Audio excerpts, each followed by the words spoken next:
রেজাউল করিম আবরার, সাহস থাকলে আমার কাছে আসেন। আমি শান্তিনগরে থাকি। আপনাকে আমি আসলেই প্রথমে আপনাকে কান ধরে উঠাবো, বসাবো। আপনি এই ধরনের একজন আলেম হয়ে আপনি শায়েখ বনা শুরু করেছেন, আপনি ইসলামের স্কলার বনা শুরু করেছেন। আমি কি আপনাকে এ কথা বলতে পারি না? আপনি আমার সম্পর্কে আপনি এই দু ধরনের পোস্ট আপনি দিলেন, অথচ একবারও আপনি কিন্তু আমাদের কাউকে জিজ্ঞেস করেছেন? আসুন, আপনি সাহস থাকলে আমার সামনে আসুন, দেখি কওমি অঙ্গনের কত বড় আলেম আপনি, আপনার যোগ্যতা বা কতটুকু।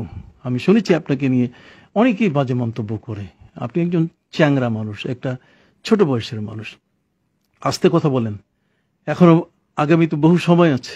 যে কোনো বিষয় তাহাকিক করে কথা বলবেন, বিনা তাহাকিকে কোনো কথা বলবেন। কারো উপরে কোনো অবস্থাতেই এমন কোনো অপবাদ দেবেন না যে অপবাদে আপনি নিজেই ধরা পড়েন। আপনি আপনি কি আবরার? আমি তো মনে করি আপনি আশরার। আপনি কি রিজাউল? না, আপনি হচ্ছে গাজাউল। আপনি গাঁজাখোর একজন, আপনি গাঁজাখোর ব্যক্তি। আমি কথাগুলো কখনো বলতাম না আপনাকে। আমি কখনোই আমার মুখে এই সমস্ত কথাবার্তা আমার এই বয়স অনুযায়ী শোভা পায় না। কিন্তু আপনার মতো এই ধরনের বেয়াদবকে সোজা করার জন্য এই ধরনের শব্দ প্রয়োগ করা এখন অত্যন্ত জরুরি হলো। না হলে আমি কখনোই এ ধরনের শব্দ ব্যবহার করতাম না।